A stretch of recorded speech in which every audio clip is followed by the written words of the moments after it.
All right, what is going on, soccer card fans? Hopefully, you guys are having a wonderful day. And today, wanted to go over whether or not it is time to panic with the USMNT. So, pretty rough game today. Wearing the Canada hat in honor of their monumental victory, I guess, in their regard. Canada hasn't made the World Cup in a little over 30 years, so basically cementing themselves at the top of the table with 4 games to go.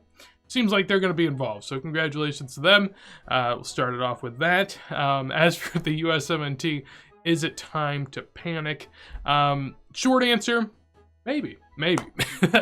Personally, the way that, and I guess this is important, is really it depends on how you view the USMNT. If you view the USMNT as a vehicle to get a quick flip this year, and then you're going to get out and you really don't care about it, not a bad time to take some wins, to be honest. But if you're someone that's in it for the long term, like I am, if you really truly care about the team, if you want to be invested long term, both monetarily and emotionally, then yeah, I don't think that this is anything to worry about. So we'll go ahead, head on over to the standings right now. Talk through what we're seeing at the moment. So Canada, 22 points right here, top of the table, kind of killing the game. Last 5 wins. US, we had 3 wins, a draw, and a loss in our last 5, and then beyond that, it gets kind of worse as you go down. We have 18 points, Mexico has 18 points, Panama has 17 points, Costa Rica has 13. So, what is mainly of note here is that the 3 top placed teams will automatically qualify for the World Cup. So if everything ended now, we would qualify. But the 4th place team has to go into a playoff against the Oceania region winner.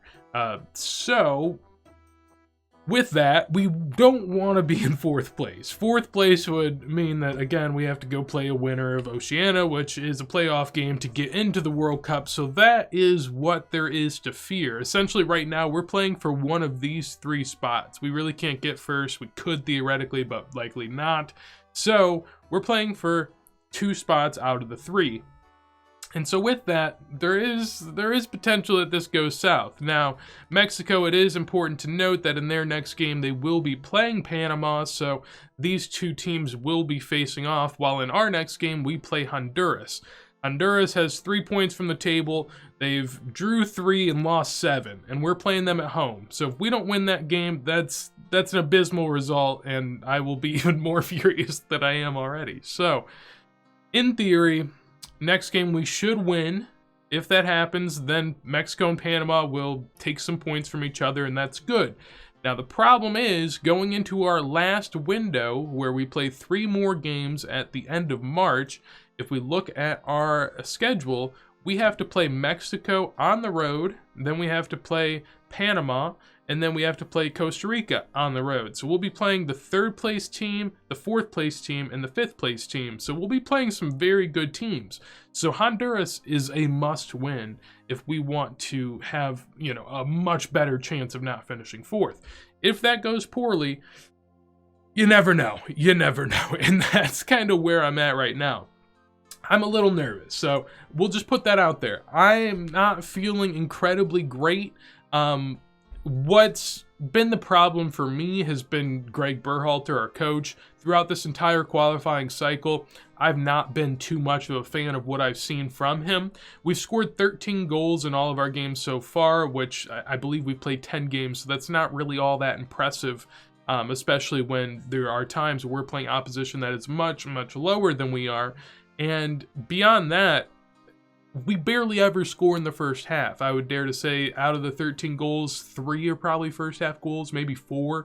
If you watch the games, we never score in the first half. And with American football, NFL, basically with the NFL, the time where your coach has the most impact on a game is typically on that first drive, because you can game plan early on, and whenever you go onto the field, you'll have that game plan instilled, you'll have that mentality sort of ironed into your players, and so early on, you will have the most control over your team, and early on, we are the worst. So from my perspective, I think we have a terrible coach, In addition to that, it doesn't help that a lot of our guys are very young and inexperienced and don't have this chemistry yet.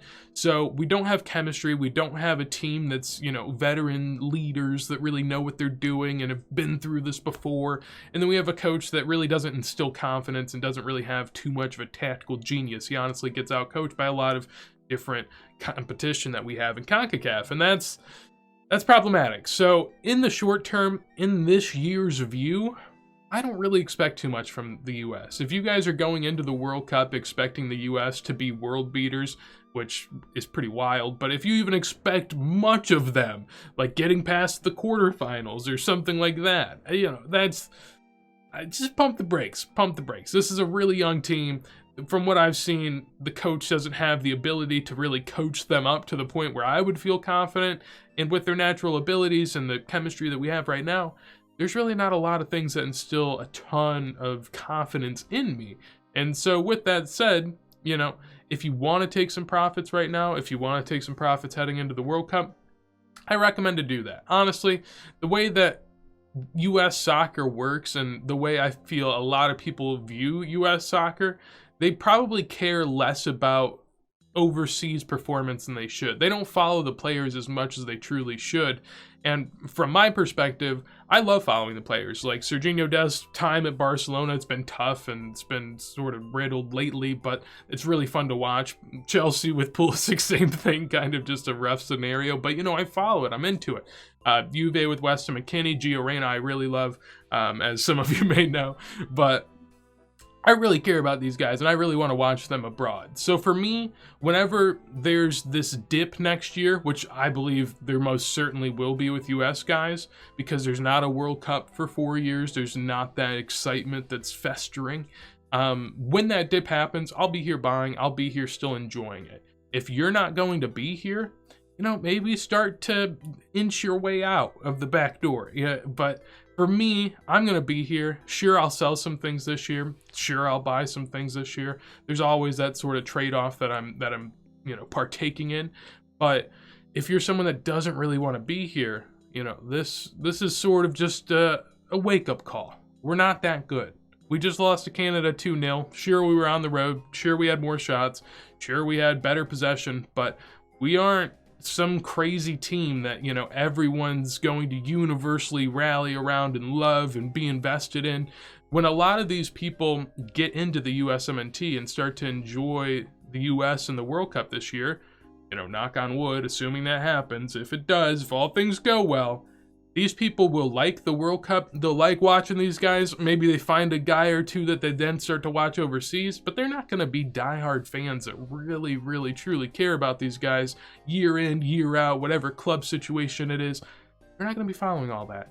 So I want to make this video today, after this rough window that we've been having so far, just to remind you guys that, you know, this is a long, long process. If you don't really want to be here long term, if you don't really enjoy it, then maybe take some profits. That's really all I want to talk about. A lot of people don't tell people or advise people or, you know, give their opinion that they should maybe exit parts of the hobby. Everyone's trying to pump people into a segment of their hobby, especially if it's things that I own. Most people usually try to get more people involved, but I'm just here to remind you, if you don't truly enjoy it, maybe it's a good time to hop on out. And that's kind of the way I see it. So hopefully you guys enjoyed the video. If you did, make sure to leave a like. On top of that, anything you'd like to tell me, would love to hear in a comment down below. If you want to see more videos like this as soon as we go live, make sure to subscribe. And with that said, hopefully you have a wonderful day and peace.